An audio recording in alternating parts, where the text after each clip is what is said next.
I didn't start out doing any of it. Every year there's something like, would you want to be a member for this thing? And it's like, no, really, I don't. Or even just like, do you want to go? Would you want to go and walk the carpet or whatever the deal is? And it's just kind of like, no, I really don't.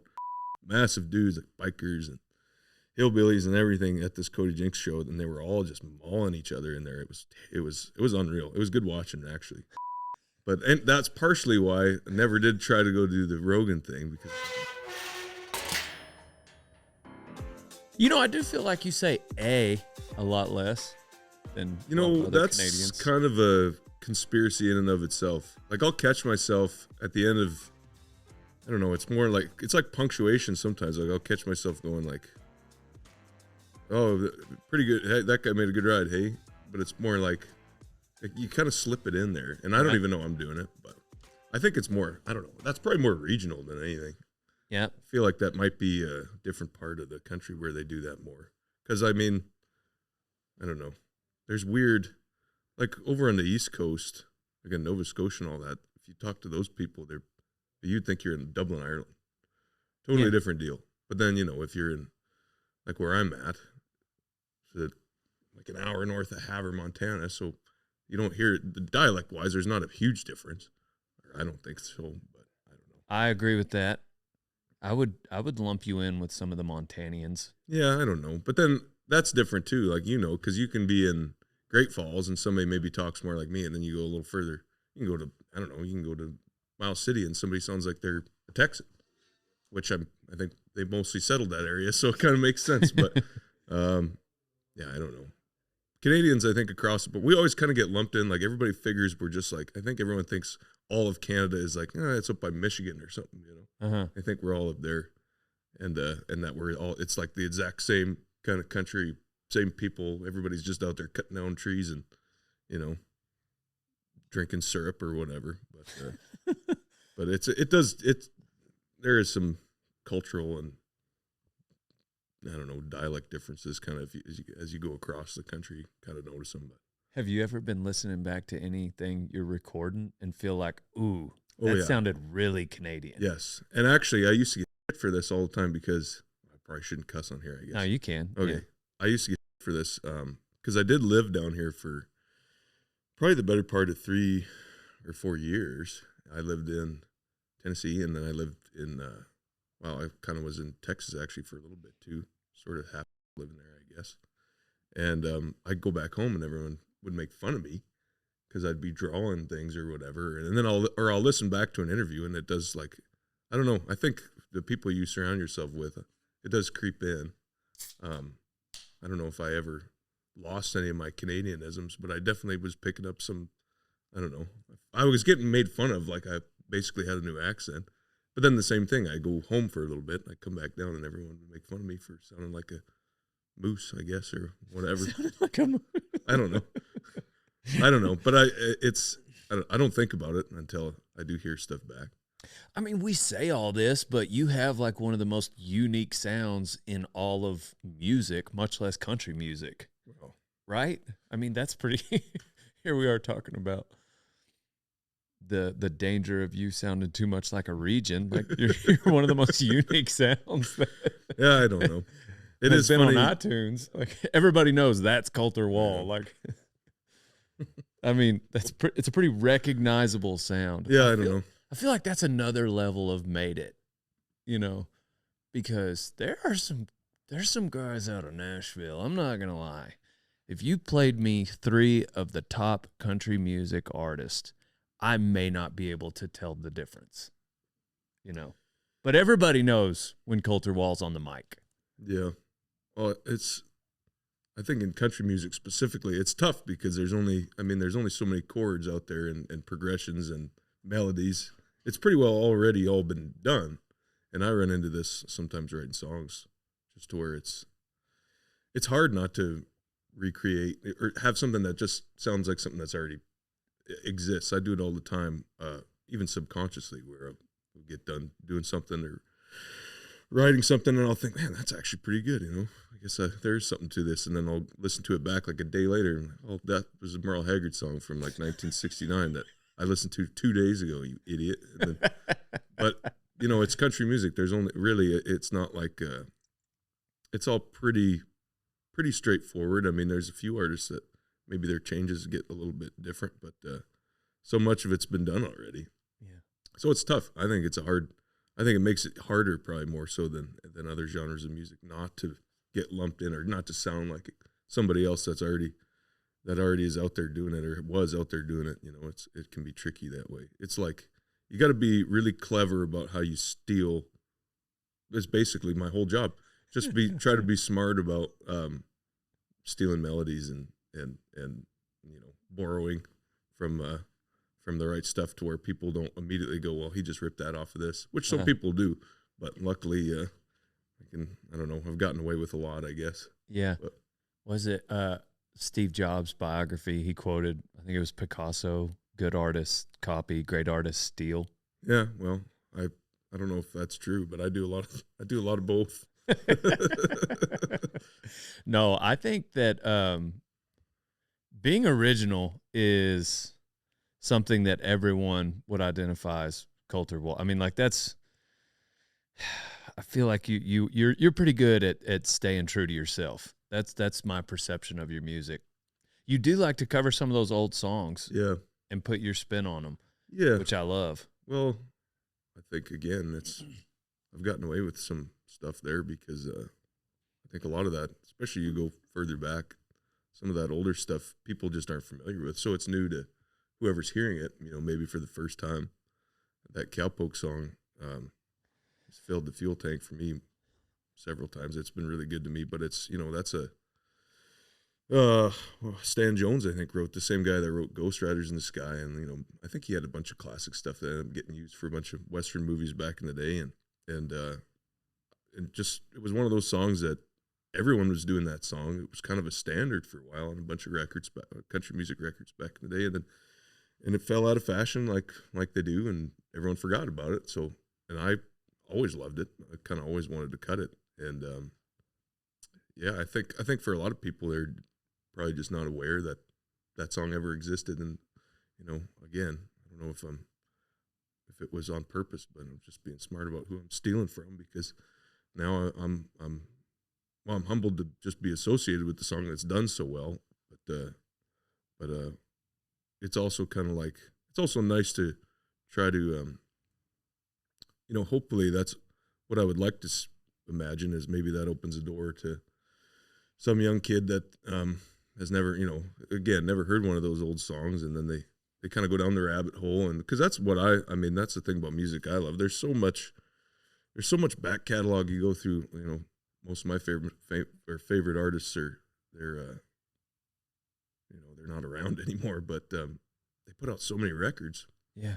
And it's kind of one of them deals where it's like, well, I never would have even known about this if I hadn't heard this song from this guy, and it kind of set me in this direction. And I hope I can be that for people sometimes by doing some of those older songs. You think Cowpokes did that for you? I hope so. I don't know. I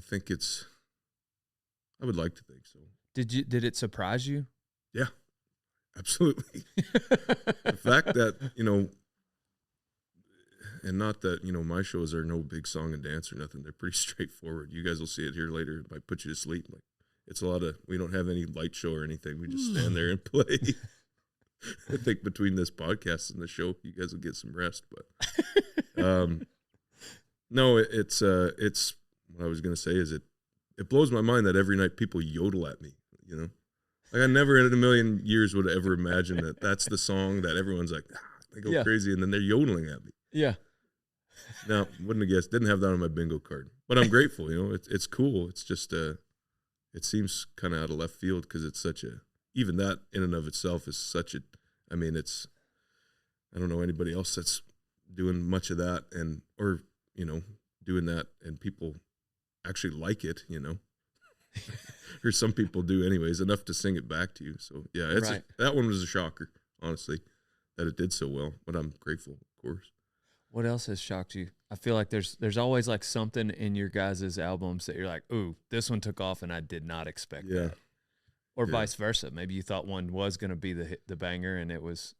Yeah, I don't know. I've stopped kind of trying to guess. I used to do some of that, but we were just talking about that in the kitchen, about like you never know which Yeah, one's going to take there's off. no telling, especially with social media and all that anymore, what's going to take off or what's going to work out. But I mean, we have to pick singles. You make a record, and you usually pick 3 or 4 singles to release before, kind of build up to the record. So that then you can kind of try to predict, like, and pick and choose, like, well, I think this probably maybe would be better as a standalone song than this one. But I don't know. It's it just seems to be, you can't guess. I don't even try to guess anymore because, I mean, like, probably my biggest song is, if I had to guess, I don't know what the streaming numbers say, but it's probably that, it was one of the first things I ever recorded, that Sleeping on the Blacktop song. And it's a stomp clap thing, and it's kind of I think it's sort of, that one doesn't really surprise me because it just seems like, it's a lot of, I was joking with somebody the other day that it sounds like, it's one of those, I wasn't really intentionally doing this, but it's like the background music in a Home Depot commercial or something where it's just like, Yeah.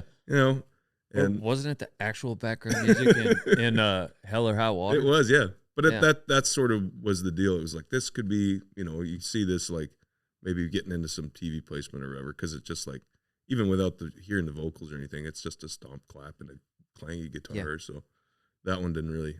Plus wasn't the a shocker. lyrics are pretty badass. Yeah, and, they're okay. And then you sing it well. I mean, Yeah. all the stars align on that one. Yeah. Yeah, I don't know.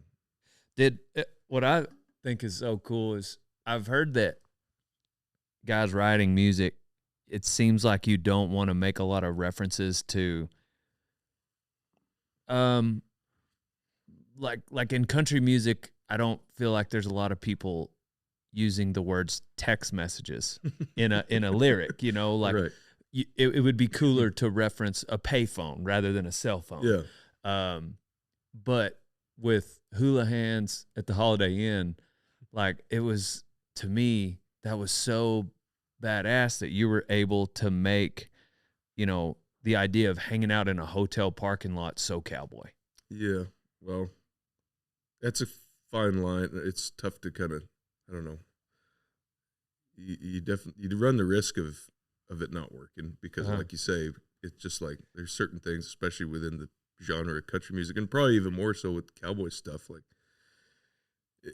it's tough to, I think, for the average listener or country music fan, if they're listening to, they're probably not thinking in terms of like a modern day deal anyways. If they're hearing a cowboy song, I think the average person in the back of their head is thinking, unless they're actually, cowboying somewhere or kind of have some background in it, I think the average person probably associates it with being a thing of the past.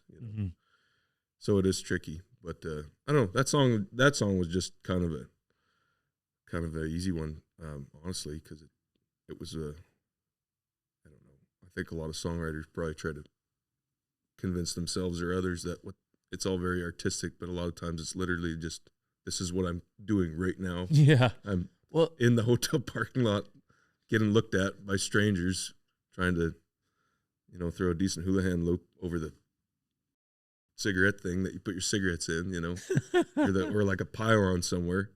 So that one was kind of straightforward. It was just about, I was just thinking about it while I was out there and feeling kind of ridiculous being out there doing that, passing time. Went up in the room and wrote it down, and I appreciate you guys using it. I've seen you guys throw that on a couple cool videos, you guys catching horses and stuff. Hey, I hope you're enjoying this conversation with the greatest of all time, as well as the guest, Mr. Colter Wall. Crack yourself a ranch fuel and listen in. Use code DALE on ranchfuel.com for 15% off. And also, while you're online, you can go to chewy.com. Get yourself some Total Feeds. That's what I've been feeding Boone for years, old son. Now, let's get back to Colter Wall. Like I'm out on the road more than I'm able to put boot heel to belly, and so it resonates with me too. I feel like it's pretty relatable, but that's probably how you intended it, is to. Well, I hope so. It really, like I say, it was just pretty autobiographical, that whole deal, because it's exactly how I felt and still feel all the time. I've kind of tried to organize my life around making that whole thing work, where the balance between being home and getting to work and do the stuff that I enjoy, and then come out here and actually, try to make some money, play shows, and sell T-shirts and that. So that song kind of, I don't know, it really was just kind of grabbing from. It wasn't even, there was nothing subconscious about it or anything like that. It was just, this is kind of how I feel all the time. Yeah. And it's a thought that goes through my head pretty regular. I'm sure no different than you guys. It seems like, I don't know, it seems so cool that I'll come out and play music occasionally, so long as it doesn't interfere with being a cowboy. It seems like it's kind of like you're like, I guess I'll go on tour. Well, it's weird. It's turned into this, like, I think it's made people have probably the wrong impression that I'm like, I don't confuse myself with being even remotely handy. I just like being home, and I enjoy, I've got neighbors and people in my life that are good enough to ask me to come out and help them do whatever, whether it's branding or weaning or just gathering stuff or whatever. We're pulling bulls today. Why don't you come out? I feel like you're the blonde that shows up to the card table. I bet you can stick it on one. Oh man, no, I'm far from. I bet he can rope, can't he, Jake? No. Yeah, exactly. Yeah, I bet you're handy, man. Well, and that's the thing, is this whole deal, and it was never meant to be like it wasn't any kind of stunt where, like, we're going to build up this.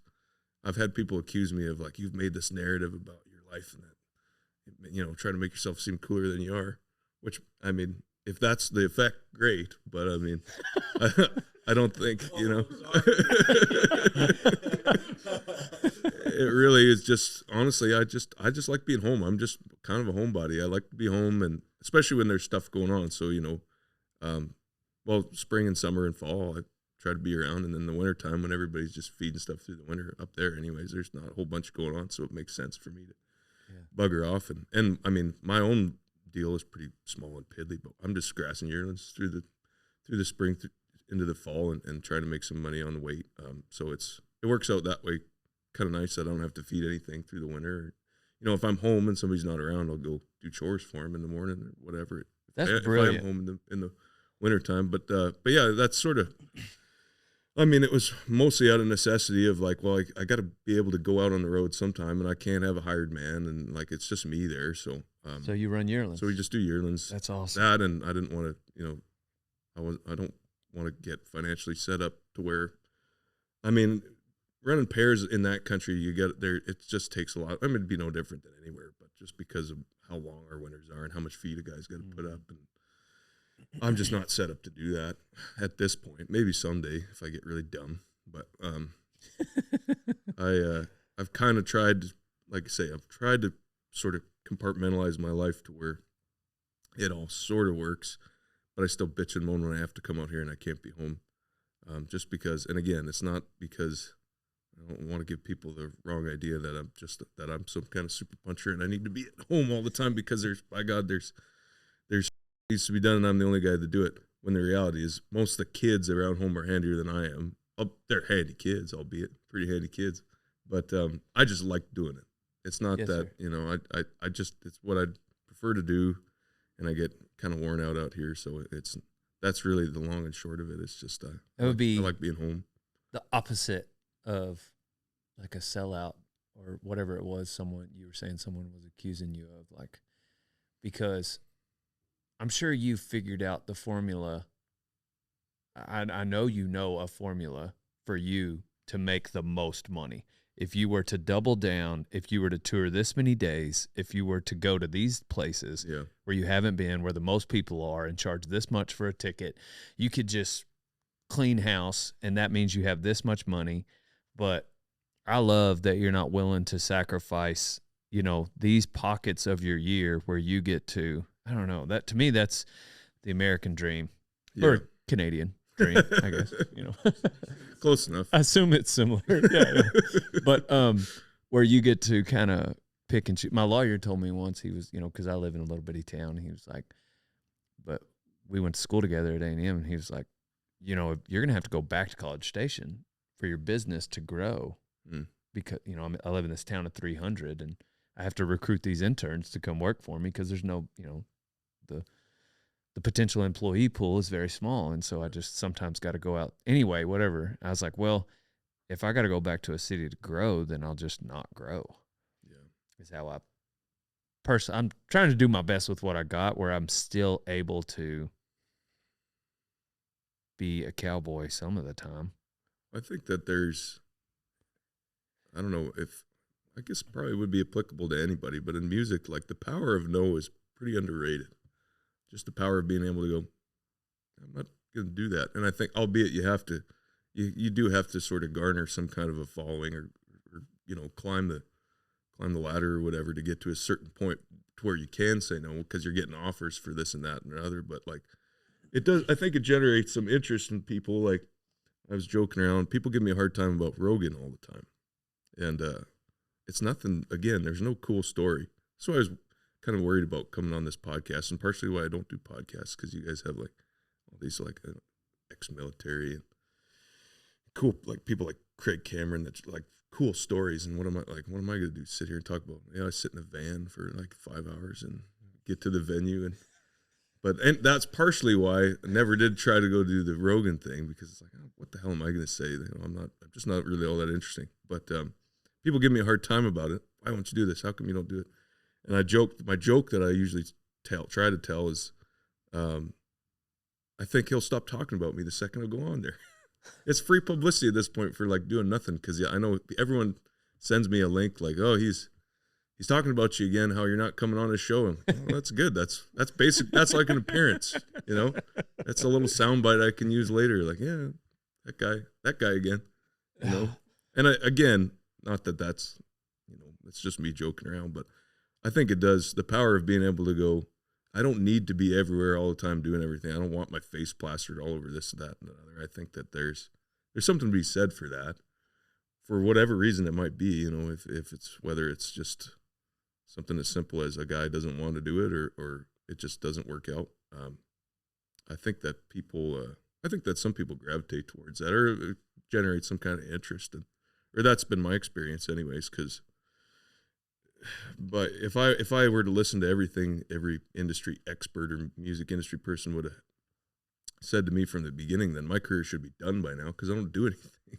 I don't do, we don't have interviews or radio tours or anything like that. We just kind of go about our way and throw up a picture on Facebook every once in a while or whatever, and it's worked out. So I don't know. I think there's more than one way to skin a cat as far as all that goes. I think that means that it's just completely obvious that that's how good you are. Yeah, I don't know. That's how good. People just have to have the music.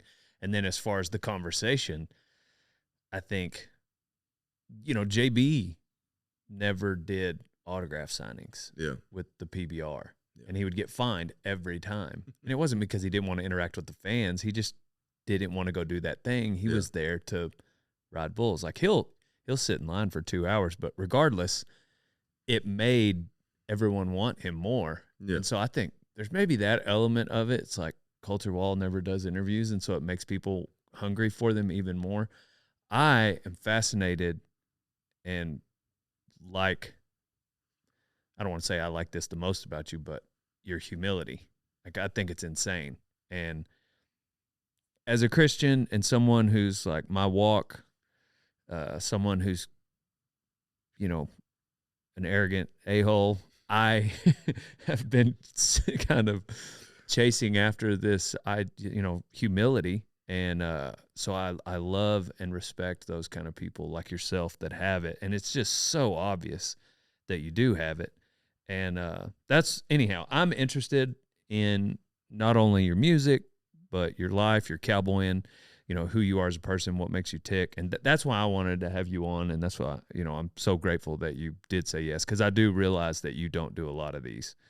But I do think that's awesome that it's only made Rogan love you anymore. I think he just respects. Yeah, and I'm sure there'll probably be someday where maybe I'll go on there and talk to him. I don't have anything against the guy or his deal. I think it would be cool. But whenever he reached out, I was just, honestly, things were kind of busy and it just wasn't going to work out. And then he kind of made a deal out of it. And acted like it was, I didn't think it was, I just figured that, well, maybe that's that, and brush it under the table, and some other day maybe I'll go do that.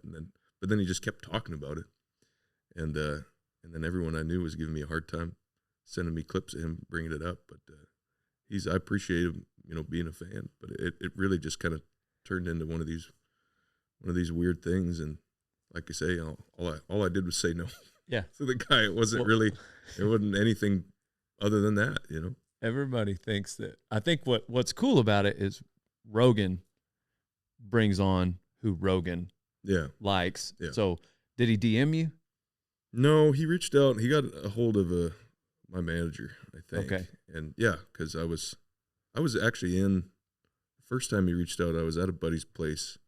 He was just up kind of by Bastrop, and I was kind of living with him.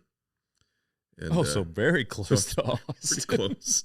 I was picturing you in Canada. No, the first time, I don't know if he found out that I was basically in Austin, and that was the deal.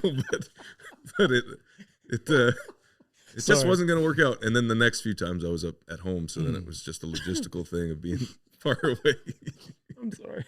I pictured you horseback, like in Saskatchewan, the snow, just like up north, like. You're 20 minutes down the road from the studio. Horseback still, regardless. Yeah. I thought it was funny, not funny, but after I went on there, the number of people in our industry that asked me like, all right, Dale, what marketing agency did you use? It's almost as if, because we know he just wasn't interested in you. And I was like, no, he DM'd me. Okay. He personally said, hey brother, let's do a podcast. And I said, yes, sir. Name the day. Mm-hmm. I don't know. I feel like for me, it was like, I got this open slot. We'll just put this long-haired rodeo comedian in there. For you, he's, got his what is his Spotify playlist? The Green Room. Yeah, you're on his Green Room. So it was probably if I would have turned him down, he would have forgot about me 30 seconds later. But since Colter Wall turned him down, yeah, I did prepare for weeks. I did skip. I was also very busy. It was literally the biggest booth of my life that he wanted me to go on that day. And I was like, yep, I'm open. I was like, there's one day in the year I didn't need to do anything else but be at a booth. That was it. Mm-hmm. I was like, yep, I'm going. So I want to talk about just where you grew up and how cowboying played a role in your life early on. Well, that's kind of the other thing I was going to say about wanting to be home all the time is I didn't start out doing any of it. I grew up in town, wasn't a big town, but I grew up in town and had family that farmed and ranched a little bit. So kind of was around for it. But, man, I didn't grow up doing any of that stuff. As a kid, I just, went to school, played a little sports, didn't have a foot in the door. I went away after high school to try to do some kind of post-secondary education. That did not work out. Come back after a year, and my cousin had a job at a feedlot. He was nice enough to I just needed a job, basically. Yeah. So he put me on, and that was really my introduction. I didn't, and processing crew? Yeah, just low man for everything. Nice. Putting up slab fence, whatever that needed to be shoveled, basically. But that is an introductory, isn't it? Yeah, it was a crash course, and I don't know if I was that great of an employee at, whatever I would have been, 19 years old and, green as grass. But yeah, it was all on foot stuff mostly. And then that was kind of where I got the bug. And then from then on, it was just to take every opportunity you can to just get thrown into that world. And that's why I like to be home, because I'm feeling like I'm always playing catch up because I didn't have that childhood deal. I didn't get to grow up doing it, and trying to do as much of it as I can now. So like I say, I enjoy doing it. But yeah, but I bet you can throw a pretty mean hula hand. If I'm in the parking lot. That's where the best ones always get thrown. Ooh, that would have caught a horse. Yeah, that would have caught. Horse pen's a different story, but parking lot looks pretty good. No, yeah, I didn't grow up doing any of it. I grew up in the region where I could have been, but just was in town. And, yes, sir. But yeah, like I say, I guess around 18, 19, I sort of got introduced to it. So it's just been, I guess, really the past little over a decade of my life that I've been really just trying to get buried in the whole world and all of it. And yeah, caught the bug, and here I am. Still trying to figure it out. So you get out of college, you go, but music kind of played a coincided. role. Yeah, it was sort of the same time. At that point, I was kind of, I didn't have anything out yet, but I was trying to write songs, and I thought, maybe I'd pick up a few gigs. I did have a few gigs just kind of locally here and there, but that was sort of the beginning of, I put my first, I guess my EP came out, I think, in 2015. So right around then would have been when I kind of made that, and that was the first thing I had to put out into the world for music, and again, picked up just mostly local gigs here and there, and then eventually I got to where I was having some shows in the States, and then things kind of got quick after that. It seemed like everything moved really fast at that point, which is no surprise. Coming from Canada, it's a pretty tough country to tour in, just geographically the way it's set up. It's, I think something like 80 or 90% of the population in Canada kind of lives right along the border, the U.S. border. So it's just, you're just east to west, and a lot of miles in between, and a lot of mileage, a lot of gas mileage in between driving from city to city. So when I come down here, everything made more sense. It's just bigger. I mean, the audience is so much bigger, and it's so much quicker to get in between places because it's not, there's more people, and everyone's not so spread out. So coming down here was kind of an eye-opener to, this is probably a smarter way to try to make money touring and doing this thing. So that was kind of where things started to take off, and then, got hooked up with some management and all that stuff, kind of sort of figuring that out along the way. But yeah, it would have all been around the same time. So it did make it, I mean, I guess my, whatever, if you want to call it a career or something, it's always been, I mean, I've kind of always had this weird thing where I just take a bunch of time off. In the beginning, I was pretty busy just because you have to kind of pound the pavement, I think. So pay your dues or whatever. You got to play X amount of shows before anyone will really give a damn. So we stayed busy, but there was always, I've always kind of, I don't know, my manager at the time probably didn't like it, but I was always trying to get back home or go out to somebody else's place. Like when I was living with a buddy in Bastrop, that was just, I had some time in between stuff, so I'd go out to his place and whatever he was doing that day, try to tag along, stay, not be in the way or help him do whatever he was doing. He had some pairs out there. So yeah, I don't know. I guess my music career has always kind of been jockeying back and forth. It feels like with trying to make time to get away and make a hand, Yeah. So there's always been, since the beginning, there's been a little bit of conflict. Yeah. Well, I want to be a cowboy. Yeah. I guess I'll go play this, but you're not ungrateful for the music career. No. Yeah. It's you just happen. I probably sound ungrateful. No. I probably sound like an idiot. But it's just been, like you say, it's been kind of a dance trying to figure out a balance where that works, because I went through, kind of right in the thick of it when we were really hitting it hard, and we were probably gone on the road for, we'd be on the road for a month or 2 months and come home have a week off, a couple weeks off, and then go back out for another 2 months, and that got to where that wasn't working for me. It got out of hand. It's pretty easy to get out of hand, I think, living that way. It'd be, similar to guys rodeoing. You get worn out of living out of your bedroll, living out of a van and hotels every night, bars every night, and you can get carried away. And I was getting carried away, so I needed something else to do. But I shouldn't try to sound ungrateful. Obviously, it's a pretty good spot to be in. And like I say, the fact that I'm able now take all this time off and spend half the year at home working and with another business, try to make money that way. And it's not so, my life doesn't feel so dictated by just the music thing. I can kind of try to make it work, balance it out. And I'm like I say, I'm lucky and blessed to be able to do that, because I know lots of people aren't in that position. So, it's worked out pretty good. It took some time to figure out how that was going to work, but it's worked out pretty good.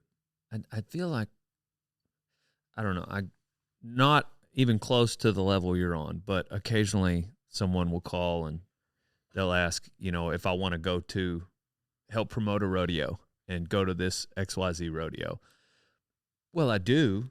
And they'll sometimes just kind of assume like, all right, this is what you do. Mm-hmm. So it's just, they'll skip to like, what do you charge? And so, but I also like, I've kind of got what I like to do, and which is, you know, cowboy, and I want to make videos around that. Mm. And when I do that, that's what kind of drives my whole train anyway, but I got to be at the house to do that. Yeah. And so it's a catch-22 for me. Like, yes, I would like to go make an appearance, but I'd rather right now stay here and do this. And so it almost makes me seem ungrateful that they're, you know. Mm-hmm.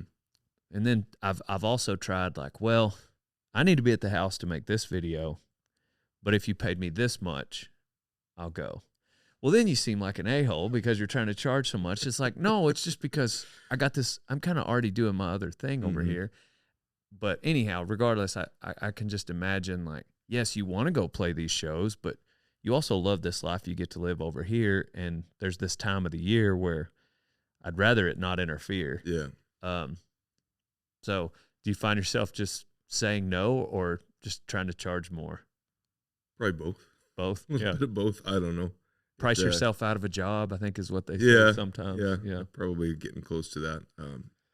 Yeah, I don't know. It again, with it being kind of seasonal like it has, or like I've tried to design it, it's kind of gotten to where, you know, my buddy who's my manager, Travis, he knows what I'm up to, depending on what time of year it is. So a lot of stuff I think he doesn't even bother bringing to me, unless it's, you know, I'll still do some stuff in the spring and summer. I mean, like I say, I'm sure I sound like you know, maybe say no to everything, but we take some festival gigs or whatever, rodeo cabaret show or what have you, here and there in the summertime, just if it's, you know, if it works out schedule wise, and if it's usually proximity wise, if it's kind of close, you know, and then I'll pick up some stuff. Even if I'm busy at home, you know, I'll get away for a weekend, pick up some stuff. But a lot of stuff, I know there is lots of stuff that I think he just probably doesn't even bother asking me anymore because he's got tired of hearing me say, no, I'm busy. But I don't know. Have there been any people try to get you to go to Nashville? That might be one of the calls your manager doesn't even like for a like what just what to even just, spend more time there, to write there, to record there. I get some people reach out about like a co-writing, I guess, is a big thing there. Where people, I don't know how, I've never done it, so I don't know how it works. But people collaborate is what the word they use. That's the industry word, I guess. Collaborate, but I don't really know what that means. And I think down there, it's I don't know. I think most of the people that have reached, it's, you know, some of the people that have reached out about doing that, it's just, they kind of, probably their process is a little bit different than mine as far as putting a song together. I kind of have more of just I don't know what you call it mentality, bang your head against the wall mentality about songwriting, I guess. And those people, I think, have more of it's maybe a little bit more of a songwriting process, I guess. Whereas I think it's a little more structural, whereas what I do is not. It's far from. I just sit around and bang away at something until it either works or it doesn't, and annoy anyone else that's in the 5-foot radius by playing the same thing over and over again. That's kind of my structure, which is not much of one, but people reach out sometimes about that stuff. Not too bad. I lived down there for a little bit, trying to kind of do that deal. I was in Tennessee, and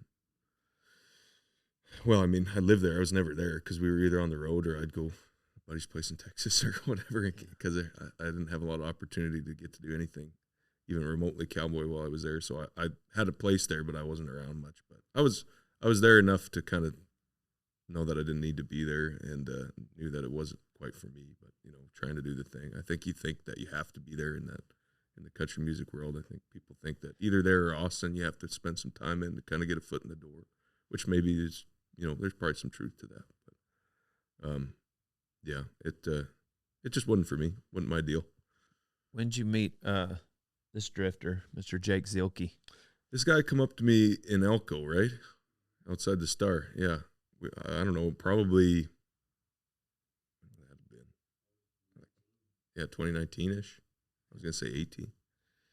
I was outside, probably smoking a cigarette or something, and you wandered up. I thought he was, I thought for sure, 100%. I thought, oh, here we go, cowboy on every con. Okay.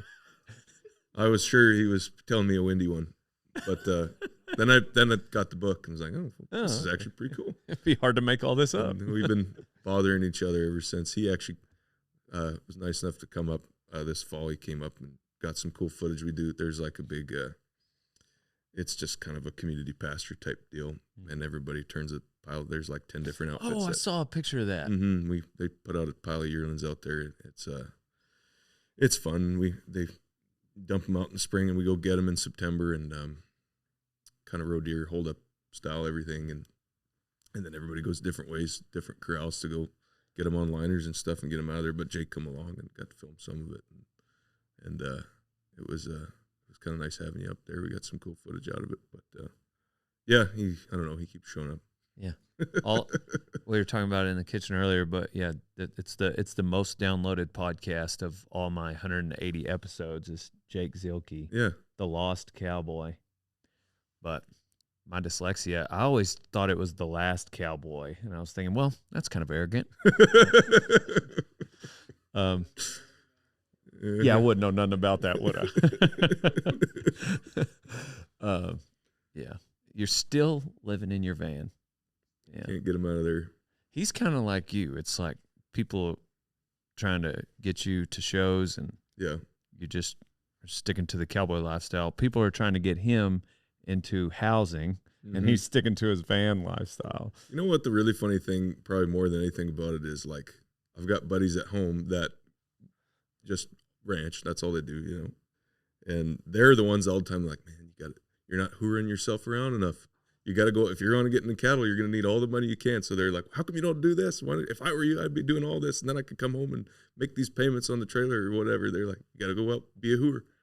Go do it. That's the funniest part, I think, probably. But, yeah. Yeah. No, Jake's a good one to have with you every now and then. Jake, you are more than welcome to stay on our couch here, by the way. He won't. He won't do it. He'll Does be he in the parking garage. Is it literally a bedroll in his van? Yeah, in the you've parking never garage? seen it? It's out front. Yeah, I've seen the van. Probably been reported by now. Yeah. Yeah, Grand Caravan. Yeah, no, it's actually pretty good setup you got in there. What'd you do? Did you just like is it a cot that you got your bedroll on? You just nailed her down to the floor or what?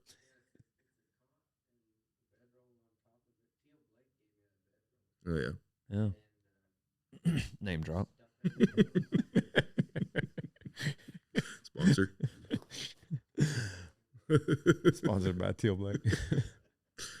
So, what do you have next, album-wise? We just got finished, actually. We just got done a new one. I started it like a month ago. Then the pedal steel player in the band got everybody really sick. That's sandbagging. Is a little, we call him muskrat. And he gave everybody the flu really bad, so I couldn't sing. And we had like 2 more days in the studio to finish. I usually try to have like a week, make a record in a week is kind of usually the way it works out for me anyway. So the last couple days, no one could do anything. I mean, we were all zombies at that point, so everyone went home. And then we kind of booked 2 more days. That was just the other week, so I went back down to the studio and kind of cinched up the record and got her done. I don't know when it'll be out. Probably, I would guess they'll want to shoot for, usually they want to put that stuff out in like July or August. So hopefully this year we'll get it mixed and out into the world. But yeah, new record, all original songs. Well, 1 cover on there, I guess. But What can you tell us what it's called? Or I don't know what it's called yet. Okay. I never can. Then no idea. But it's just, I kind of wanted to make it's just kind of a love letter to country music. It's not, there's not a pile of, really, it's just a bunch of sad drinking songs mostly. Like there ain't a pile of my favorite Western stuff or whatever on there for a change, which I'm sure some people might be irritated. But I just wanted to make a record that sounded like Merle Haggard and the Strangers, 60s into the late 60s and the early 70s. I think that's kind of like, honestly, that to me is where country music peaked. That's my favorite stuff to listen to. I think that was the best band in country music and some of the best songs. So I wanted to try to make a record. Kind of reminded me of that. So that's what we did, or tried to anyways. But How many songs on it? 10. 10. 10 songs, yeah. The perfect amount. 5 on each side, man. 5 on each side. I can't. My OCD gets triggered if like I listen to an album and there's maybe the A side has 4 songs and the B side has 5. Drive me crazy. So we had to have 10 songs. That's why I put the cover in there because I only wrote 9. So Is that is that kind of your baby right now? yeah, it will be. So what? Basically, the process of making a record. Not that you asked or that anyone. No, gives a I'm damn. curious. It's not. It's not interesting at all. To go with the theme of probably the rest of this podcast, it's very uninteresting. Well, I'm most curious. I mean, why is it going to be July? Like we're in December now. Marketing, I think. Okay. They just like to push stuff, and you know, normal artists that don't say no to everything usually are doing the festival circuit kind of around then, and it's a good time to push stuff. I would assume it's probably what someone that with a brain would tell you, but I would just guess. But the process basically is spend a week in the studio, bang out the record, and then listen to it, and you mix it for like, I don't know, a few months. You go through all these kind of layers of mixing, which is just basically playing with the way it sounds, levels and EQs and things like that. Probably like, I don't know if you guys probably have to mess around with this when you're doing the audio for this deal, but just like, okay, well, you know, maybe this here could use less, you know, high end or treble or whatever, or this here, or you mix it to which side it's on because it's all stereo, you know. We don't do any of that. Yeah, well, We probably should. I don't do it either. I just basically sit there and listen to the song till you hate it, and then talk to the guy that actually does the noodling around, the studio engineer, whoever's mixing it. They do all that. So you do that for like several months to the point where you never ever want to hear the record again because you're so tired of it and you've been listening to it, like really, really listening to it, trying to piece it apart. And then it comes out, and by then everyone's tired of it and you don't want to play them live, but you do because you're supposed to.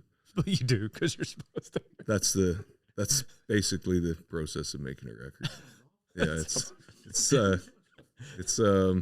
it'll wear you out. Well, you could just try the Oliver Anthony thing where you take your Samsung phone out and to the woods. I think there might be something to that. Actually, I'm going to ask him about who he uses for an engineer. Have you met him? I've never met him. He reached out to me, I don't know, a while ago because we were playing the same festival and we didn't get to link up or anything. I think we were playing 2 different days. We played this festival in Utah, but he just reached out and we kind of had just messaged each other, DM or whatever, and seemed like a nice enough guy, but haven't met him yet.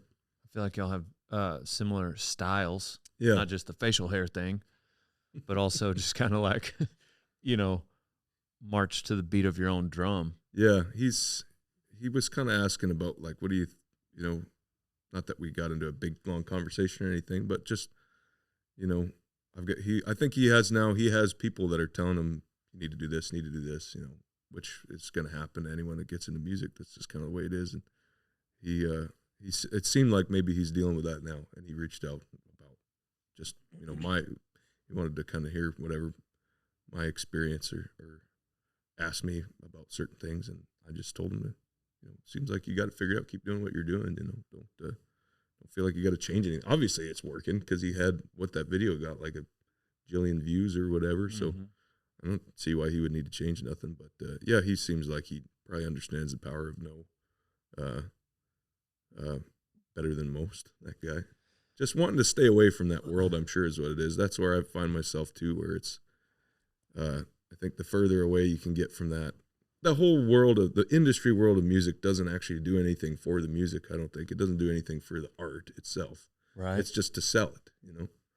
So that's where it's important to be aware of how all that works, I think, but it's also important if you can distance yourself from it.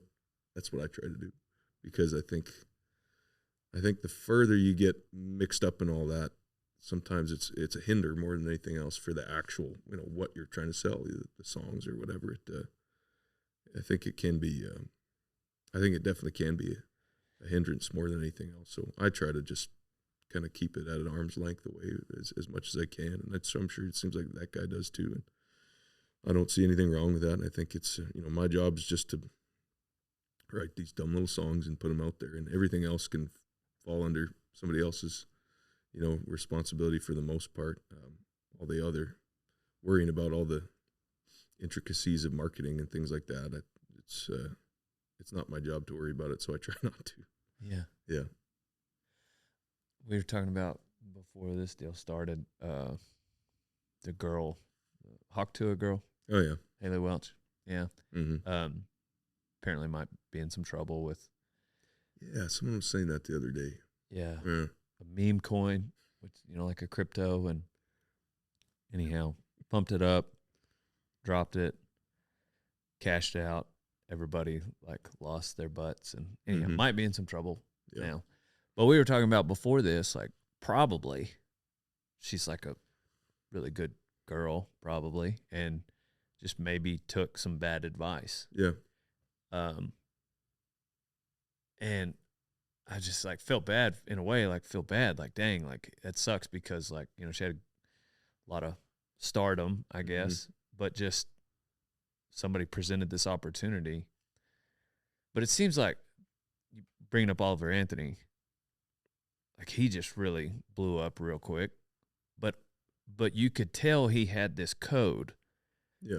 And it didn't matter how much money you put in front of him. He is not going to go left or right of his code. Right. And his happened to be his faith and his walk with the Lord. And this is the direction I'm going. This is the kind of music I want to sing. I'm going to record it on a phone. If you like it, great. If you don't. And I would put you in that category. Has there been things presented to you for ways to make some quick bucks where you were just no, that's against my code and I'm not going to do it? Yeah. I mean, again, not so much anymore because luckily I work with people that I'm also friends with, and they know, I'll get stuff sent to me as a joke where my manager will be like, "You want to do this?" Yeah. Somebody said, do this deal for whatever, because he knows I'll just get mad at him, and so he gets a rise out of him, I guess. But stuff comes up all the time that I'll just never do,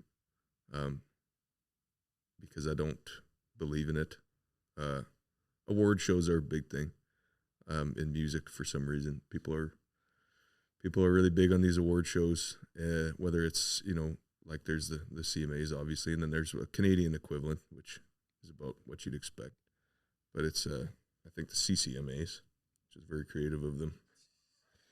But and then whatever Grammys and all this stuff, we're always getting pushed to the Grammy stuff, obviously more so than other, about nominations or this and that. What are the chances? And I'm sure there's good people that put some of that stuff on, but it just, award shows to me seem like probably the biggest waste of anybody's time. I've never understood it. I don't get why I don't understand why anyone would care. But every year there's something that, would you want to be a member for this thing? And it's no, really, I don't. Or even just do you want to go? Would you want to go and walk the carpet or whatever the deal is? And it's just kind of no. I really don't. So that's something that's a regular, it keeps coming up. And I think too, I'm sure it would help. Again, I'm probably being an idiot because I'm sure it would help my career, but I don't care. Yeah. I don't care. I don't get the point of everybody going up there patting each other's backs about, oh, you made a record. Good. It doesn't do anything for me. And I don't think, I just think I probably could be doing something better with my time than riding a horse. Worrying about walking down a carpet and watching everybody talk about how great they are. I just don't. I don't have time for that. But golly, I respect that so much. Hey, real quick, you'll never believe, but while I'm talking to Colter Wall, I'm wearing rock and roll denim. That's right, Reflex. Also, this vest, same company, Powder River. So check out rockandrolldenim.com. Also, please check out rodeotime.com. That's where you can get all your T-shirts, your caps, your hoodies. And now, let's get back to Colter. Man. I think you have the approval of, on Gladiator, he tells Marcus Aurelius, the slave owner guy, Mm-hmm. he's like, you got to win over the mob. That's how you win your freedom.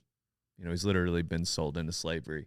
And so he's like, you got to go in the arena and you win over the mob. And that's what ultimately what he does. And I feel like someone like yourself, like Oliver Anthony, similarly, you guys have won over the mob. And there's all these people in between that try to come in between you and the market, you and the audience, you and the listeners, the mob, whatever you want to call it. And you've got talent. You put out a great product. Everybody loves it. Now there's all this stuff in between that is random shows and opportunities and this and that, and you do this promo where supposedly there's all this extra money that lies there, but I feel like that's it. Everybody likes you and they love your music, and you keep it simple and you put it out, and if they like it, they'll download it, and that's all you got to worry about. Yeah, well, I mean, that's the point, right? It's you're not doing any of it for the people that are pushing this or that, or trying to, the people that are, it's a good thing that they exist, I guess, the people that are there to sell the product or the record or whatever it might be, whatever you do. But you're not making anything for them. Make it for people that are listening, So that's just, I don't know. That's the approach to take as far as I'm concerned. Maybe it probably doesn't work for everybody that way, but that's how it's worked for me. That's the only way I know how to do it. So are those shows though? Like sometimes we'll make videos. We're out in the middle of nowhere and making a video, and we'll go like a long time. And then we go to a booth and like a real person walks up. And they're like, man, I loved this video. Mm-hmm. It's like, oh man, those are real people out there. Yeah. You feel energized when you go to a show?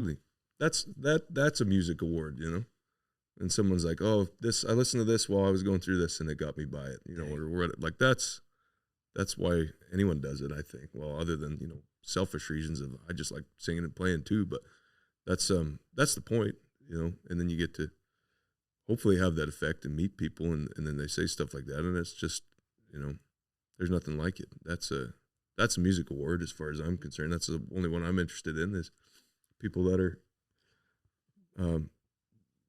having an effect on people's lives and hopefully in a good way. And then you get to hear about it, or somebody's, maybe it's a comment on a thing that just somebody says, well, so someone in my life passed away, or I was having a hard time with this, and your music was part of, me getting through it. That absolutely is energizing. That's one of the best feelings in the whole world, just to be able to have any kind of effect like that is pretty special. Yeah, I bet the atmosphere at your shows, I can just, having sat down with you now for almost an hour, I can imagine, with your humble attitude, like just the energy that a crowd would feed back to you is probably almost overwhelming. Yeah. I bet that's a cool moment each show. It is. Like I say, I don't ever want to sound ungrateful by, as much time as I spend away from playing music, because I do love it, but it's one of them deals. It's the same reason I enjoy going home and trying to cowboy or ranch and any of that stuff, because every time I do it, I feel like I have no idea what I'm doing, and I never will have it all figured out. Every day you get to learn something new and try to be a little better, and that's how I feel about music. Every record I make and every time you go play a show, even, I'll never have it all figured out, and I like that. I think that's kind of what drives a person to keep doing it, is that there's always something to learn or something that you could do better, and that's what I like about both those things, and that's why I've kind of built my life around doing these things that I love doing. I always feel like next time we can do a little better, and it's sort of what keeps it from getting stale anyways. Are there any moments that stand out of that, like where it was just like, man, what I'm doing up here? Like, yeah, just off the top of your head, I didn't know if there was anything. Yeah, I don't know. It's usually little stuff, so sometimes it gets like, forget about it, but just little stuff like we were talking about before, like meeting people coming up to you, or someone makes a comment just about, having any kind of profound effect on someone's life through a song is probably the the coolest thing, honestly, more so than getting to play, you know, it's this certain venue or whatever. What about fights? What about Seen any of those from the? Yes, but you know what happens more than that? It seems like is now is I can't play a show without somebody passing out, and I don't know if they're really bored or what's going on. We played that deal in Whitefish. I played there a few times now. That Big Sky thing, which is a lot of fun. Some guy, and he would have been close to the back. I don't know how many thousands of people were there, Jake. I don't know if you remember. Probably like 30,000 people. Golly. There's a pile of people. Anyway, some guy close to the back goes down, and then it's tough because, you know, you're kind of trained to just the show has to keep going and just keep playing through anything. But at the same time, there's a guy that's probably got 20,000 people in front of him. He needs some medical attention. People are waving, so then you stop the song. It's the right thing to do. Stop and get everyone focused on, you know, this guy needs help over here, because a lot of times I think it gets lost in translation with the just massive humanity that's there, and whether there's medics there or not, they don't see it. So if I can help, you know, that guy needs help, then I'll do it. I'll stop the show, which is what we did. This guy gets carried. Like, they basically crowd surfed him all the way to the front. People are just passing him off. He's out cold, and he gets to the front, and I'm not kidding you, like up to the rail, like, so I don't know, maybe 5 or 10 yards from where I'm standing at the microphone. He's at the very front, comes to, looks around, and just hollers, like screams as loud as he can, throws his arms up in the air. Like, I'm halfway wondering if it was just a ploy for him to get carried to the front. And everyone's worried, or else you're standing there watching, like, God, I hope this guy didn't die at my show. That would, you know, I'm not going to sleep very good tonight if that's the case. So you're kind of worried about him. And then, you know, son of a bitch gets to the front, and he's just like, so then they carted him away or whatever. But that seems to be a thing that happens, a bunch of people passing out, more so than fights anymore. I have seen some pretty nasty ones. Worse, probably, I used to open up for Cody Jenks quite a bit, kind of in the early days. He was nice enough to have us on. And his shows were some of the gnarliest. I think we played somewhere in, like, it was in Ohio or somewhere in the Midwest. And it was like, they had, I mean, I think the average height of the security, it looked like the security team was like maybe a bunch of college kids, and they were all like these little bitty guys. And I don't know if they thought, oh, it's a country show, we don't need our A-team security here. But these guys were like, they were carrying out these massive dudes, like bikers and hillbillies and everything at this Cody Jenks show. And they were all just mauling each other in there. It was unreal. It was good watching, actually. But, and then these tiny little security guys were like, 4 of them would carry out one guy, and it was just like they never stopped coming out. That was probably the best I've ever seen. I think with Columbus, Ohio, that's where that was probably. But didn't you see one in Amarillo? I was around for that. I didn't see it. I think I was close to the stage, because it was funny because we had a friend playing. I played that deal too, but our friend was up there playing, and I think he was doing what's that Mexican song? No, he was doing "Hey Baby, Que Paso," I think. So, which was hilarious soundtrack to a fight. I don't know what you're talking about. Can you sing it? It was funny. By that time, again, I couldn't see exactly what was going on. I didn't know it was as gnarly as it was. Was that you? Yeah. Did you get bottled? No. I thought someone said you got bottled. Yeah, I heard that the other day too. And I was like, Oh. No. Donnie, there's 2 of you guys that got whipped.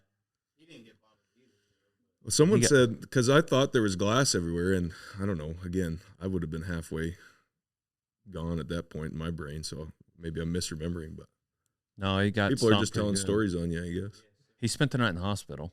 Yeah, not Donnie, the other guy. Ooh, yeah, it was a bad deal. Like, the doctor said, please don't sneeze in the next week or so, because your eye will pop out. Oh, jeez. Yeah. It's a bad deal. It's just crazy how that escalated. The whole bar. Have you ever seen the movie The Rounders? It's crazy how many people just fight. Yeah. The guy they're playing pool, laughing. Yeah. Whacks him over the head with it. Yeah. It's like, those guys really did not like Dale Brisby's videos. I've seen them too in them videos. Let's get them. Get them. I've never said that.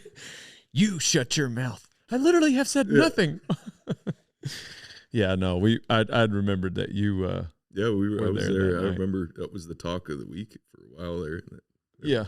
People were worried about you guys. It was the talk of the Amarillo Hospital too. Yeah, I'm sure it Those was. nurses. What happened? Oh man. So you're just hanging out in Vegas? Got 1 or 2 shows? Just the one show tonight, and yeah, kicking around for a few more days. Do all the stuff. I've never been to the NFR. Every year I watch it on TV and want to come, and it just doesn't work out schedule wise. But Oh dang. so yeah, we're gonna do the cowboy Christmas deal and wander around and meet some friends. I bet you get Yeah. mobbed. Not too bad. Like I say, I can kind of sneak around pretty good for the most part. You should make yourself a disguise. Get maybe some glasses Yeah. and a wig Seems and like I know a guy that works for change your or voice. used to work for. Yeah. Yeah, You I never should. know. You remember? I met a bunch of you weren't there, but at was it Abilene? Yeah. Yeah. This fucking guy comes up to me. He's like, "Are you Colter Wall?" I said, yeah. He goes, "You had the gall to be like, your voice isn't that deep in person." Squeaky guy comes up. Well, your voice isn't that deep. I do get that. People bug me about that. I think people expect me to sound like Sam Elliott because I do, and I used to sing a lot in a even lower register than I do now. Yeah. And that most of the stuff that people have heard is some of that older stuff from years ago, 10 years ago. But so I do. Anyways, I don't mean to pick on you, but I do. People do come up and say that. Well, we figured you'd sound different when you talk. Partly that and the Canadian accent throws some people, but it is what it is. I usually get man, you're not as tall as I thought you were. Oh yeah. That's what gets me. Yeah. Everybody's like, maybe I hold the camera up like this when I'm Yeah. filming and maybe that makes me look taller. Yeah. Maybe I There should you go. start filming different. Yeah. Yeah.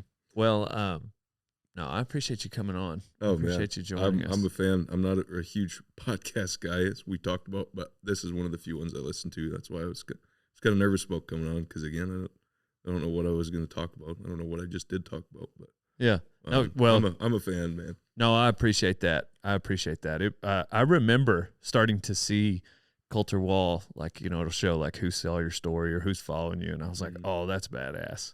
So no, I appreciate it. And maybe we'll get to Cowboys together someday. Oh man, I'm sure you get invited to all kinds of brandings, like all the time. People are like, come on out. sometimes it. Well, I mean, at home, stay busy doing that, but it's Yeah. different. It's not like I'm sure it would be a lot different if it were like someone at a show that I don't know is like, oh, you got to come down. We're in New Mexico or whatever. Whereas at home, it's like nobody. Most of the folks around home, there's quite a few of them that I don't think have listened to a second of my music, which is great. Actually, I love that because then I show up and they're just like, I miss 8 loops, and then you're gonna get a guy in a wreck. Like, just talk to me like it'd be any guy. Like, give me a branding pin about you drug to the other side, you son of a bitch. And everybody's joking around, of course, but Yeah. it's not like I'm sure it would be different if it was like Colter Wall's here to help us do this or that or process or whatever is going on. Are they up there? I mean, I guess they're all head and healing. There's some of those, but a lot of it's just we had those. You ever see them forks? Yeah. They've Nord come in, Fork? yeah, those Nord Forks came into the country. I don't know when, like a few years back. Probably same with where you were, I'm sure. And those took over just because there's no people. Like, there's no kids to wrestle anymore for people that were just dragging stuff, Yeah. healing and dragging to the fire or whatever. Like, everyone's short-handed, so these forks showed up and they basically cut your crew in half, right? So a lot of people do that. There's some head and healing ones too. But yeah, there's a lot of the whole country's been kind of taken over by the Nord Forks. It seems like. Yeah. They're cool. They make me nervous sometimes. Just I've seen a few wrecks. I've seen some calves get neck broken, busted up on them. But if you got somebody running it that maybe shouldn't be, but I get why people like them. They do cut your crew in half, and we just don't have. It seems like there's no kids around anymore to wrestle, or not enough. We don't have the people around at a branding to, really fill all the holes. So. But yeah, no, there's a few. Yeah. I'll go to a few. Most of them are like that, but I'll go to a few in the spring that are heading and healing. Do you go to any in Texas? I guess while you're in Bastrop? Never. Nope. Didn't get to go to any while I was there. Mostly we're just messing around with buddy's stuff. Yeah. But I'd be afraid to. I almost be afraid to rope anywhere other than all I know is doing that stuff at home. So I feel like, I don't know, I try to, well, Jake's a good example of it too. You just try to stay out of the way mostly and not get yelled at, which sometimes happens. But yeah. Yeah, no, we'd love to have you. Maybe sometime down here in Texas we can get you on some or something. Sure, man. Yeah. I'll bring a rope that I don't mind if you cut it. Because you may have to. Get your knives out. Yeah. Well, no, you wouldn't have to cut it. Oh, you guys dally up there, huh? Yeah. Yeah. No, I just mean cut it like you're done for the day. For sure. Yeah. But do you guys ever tie off? I've never seen anyone do it. It's funny. It's like people talk about it like it's a mythical thing up there. I visit with some guys like, you ever been anywhere? And I know there are some guys that have, but I don't know. I've never seen it done up there. Yeah. It's all just. I've had a few old timers on, like, Boots and his brother Wes and Tom Morehouse. Listen to those. Yeah, and that Tom said he was like mid-20s before he ever even saw someone dally. I bet, yeah. Well, especially down in that country, yeah. It's like he hadn't even seen someone dally. That's what blew my mind. It's like, yeah, no, we all tied off. I didn't realize people. Well, it's funny like how regional things used to be with all that, even like gear. Like I was talking to my buddy Mike Beck. I've recorded a couple of his songs, but he spent a bunch of time with the Dorrances and like pretty handy horse guy. And he spent a bunch of time at the Spanish cowboy in there in Nevada, but then also he spent a lot of time in Montana and he lives there now. And he told me, like all around home, it's like this too. Like it's kind of a mix. It seemed like the slick fork thing kind of took over, and a lot of this more buckaroo kind of gear come into the country. I don't know when, but and you see a lot of that. But it's always a mix of stuff now. Like everything where we're at. I mean, there are some guys that are pretty straight flat hatter, and then there's some guys that are kind of depending on the kind of country they're in, working in. They look a little bit more like what you might see in Southwest or whatever. But it's such a mix. Like everybody's got there. It's not. I feel like Texas and Nevada are maybe like one of the last places where you're either flat hatting or you're punching. You know, like these are the two worlds. You know. Yeah. Whereas at home everything's mixed up so much. And Mike was telling me he never saw a slick fork saddle in Montana until I don't know. He said some point I think maybe in the 80s. And now when you go, it's like everybody's riding a Wade or whatever. Right. It's kind of neat. I don't know if it's because which again, I don't know if it's because all them guys that were trailing cattle up there back in the day were all Texans, so they would all been kind of punchier gear, swell forks, anyways. But like it is kind of neat where we're at, or where I'm at, anyways. There's such a mix of, like I say, there's not really this one way or the other. Everyone's kind of adopted, like, well, this works for this, so I'm gonna have this, but also, I don't need to be wearing shotguns because we're riding this kind of country, but I might have, like everyone's kind of mishmashed all this stuff together, and it's different. So that's why I'd be afraid to go down to Texas or Arizona and actually like go work with a crew, a real, like, helping around a buddy's one thing, but then like going to gather for someone or some actual like a big outfit. Yeah. Because I just wouldn't know. All I know is what I know from at home, and I feel like things are different down there. But I'd love to. Yeah, I mean, I don't think that would, just because you don't know something doesn't mean you wouldn't be welcome. Right. I think the only thing that people get frustrated, I think, which is anywhere, I wouldn't just lump this as Texas in general, I imagine, is if you were to try to go somewhere new where you obviously didn't know, but then you just act like you do, right. Or to have, I think that's probably what would annoy anyone. Yeah. And that's any industry in any, area. But yeah, I know all the guys that I work with that if someone like yourself were to show up and, you'd be welcomed with open arms. Oh, man, but I'd love to. Like I say, I'd just stay out of the way, try not to ride in front of anybody. But yeah. I'd love to just I'd just like to see it. Yeah. I'd like to see some more country down there other than from the inside of a van. It'd be cool to see it horseback, Right. Yeah. Right. Yeah, it's but there are a lot of people around there that kind of mix it up too. I mean, like now it's a lot of people dally, like even in the Brandon pin. I mean, when you're outside, everybody ties off. Right. But like when you're dragging calves, it's usually It's a really mixed bag now. But Yeah. anyhow, yeah, it's interesting to talk about, and sometimes that's a lot of the people that might reach out to me is like they almost want to. So I'm skeptical. Sometimes people just want to legitimately have me there, and we all interact and have a Right. good time. And sometimes they're wanting to prove me wrong on something. Yeah. I don't know, but which is fine too, because I am most of the time wrong. Yeah. But anyway, well, cool deal. Well, we're all in Vegas right now. I don't know how much cowboying we're going to get to do. We've got about 6 days left of this rodeo, so Yeah. we're just going to kind of have to concrete. We're going to have to do some hula hands at the Holiday There you Inn go. or the Airbnb. Sprinkle a little bit of that in. Yeah. Yeah, at the MGM. Did you bring a rope? I didn't bring a rope, but I think we're going, well, not today because I got to go sound check, but I haven't really had a chance to have a good look at all the Cowboy Christmas stuff, so I'm sure I'll be in there. Yeah. Spending money I don't need to be. We'll get you a cactus or something. Yeah. Yeah, there is one really cool booth, Rodeo Time. You're welcome to stop by. Get you a cap. We do need to get him we need to get you a pile of merch. I'll take it. Maybe they won't take it from you at the border when you cross. No, I think we'll be okay. I see a pile of your guys' stuff at home too. Everybody, like it's you cross the border, you cross the medicine line with the merch up there. Like it's Nice. every year, whether it's fall works or spring or whatever. I see people with caps and Love it. hoodies and stuff. Love it. It's cool. We usually wrap up with life advice. Oh shit, I don't know. I'm not qualified to give anyone any advice, so I don't know.